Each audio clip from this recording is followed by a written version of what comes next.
ata yung driver. Saan ka pupunta? May exit dito. Kung gusto mo sumama, sumama ka.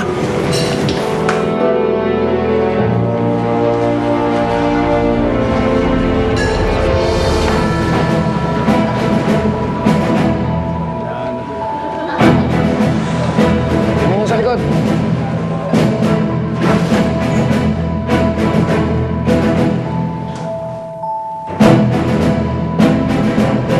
Bro, nakita mo dyan? Wala dito. Wala rin dito eh. Tatagasan tayo. Tara!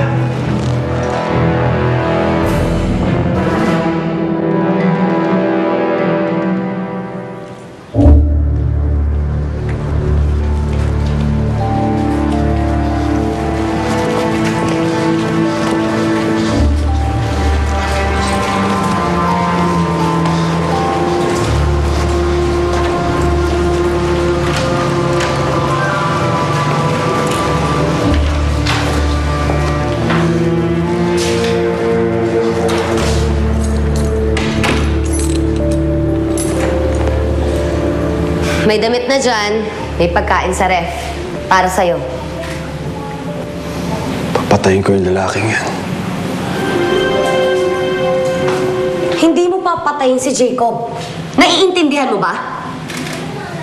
Tutulungan kita na makuha mo si Sandra at si Michelle. Pero sa akin si Jacob. Nagkakaintindihan ba tayong dalawa? Pero kailan ko sila makukuha? Ayoko nang makulong eh. Ayoko nang mahuli. Ayoko nang bumalik doon.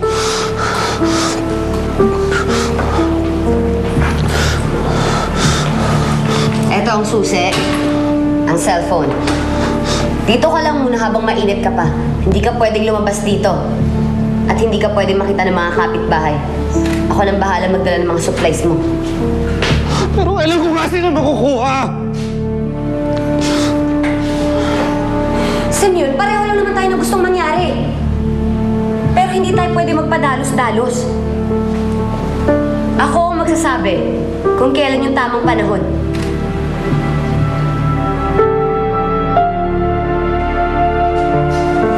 Basta hindi ka pwedeng lumabas dito.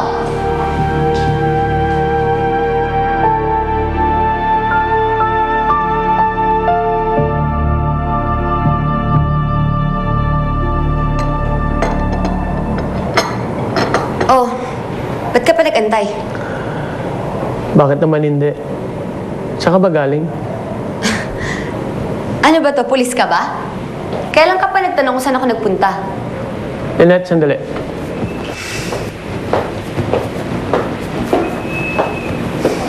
Sabi ka sa akin ng totoo. Nakikipagkita ka ba sa ibang lalaki? Bakit mo naman naisip yan? Nagpunta lang ako sa club. Binisita ko yung mga kaibigan ko. Tsaka nagbaka sakali lang ako na baka may bakanting trabaho para sa akin.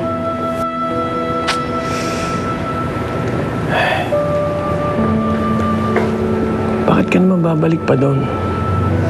Dito naman ako. Ba't kulang pa ba yung binibigay ko sa'yo?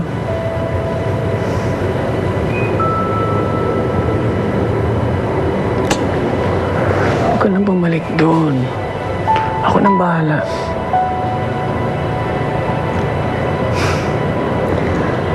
Ano ka ba?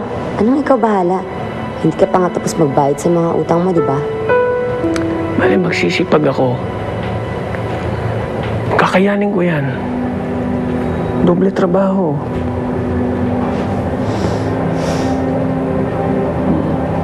Alam mo nun, sinabi sa akin ni Kalila, hindi ka rin masaya dito kaya kung ano pumasok sa isip ko, akala ko may ibang lalaki.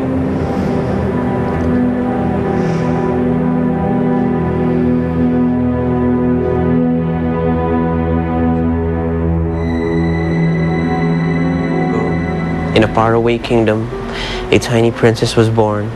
Her parents, the king and the queen, named Aurora. Her parents announced that Aurora would one day marry the young Prince Philip.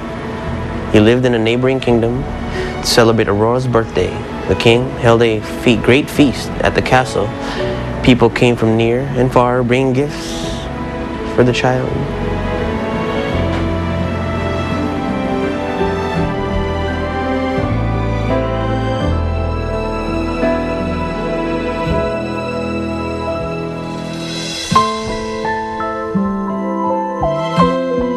Diyos ko, don't let anything happen to them, please. Hindi ko yata kakayanin pa uli kung mawawala sila sa akin.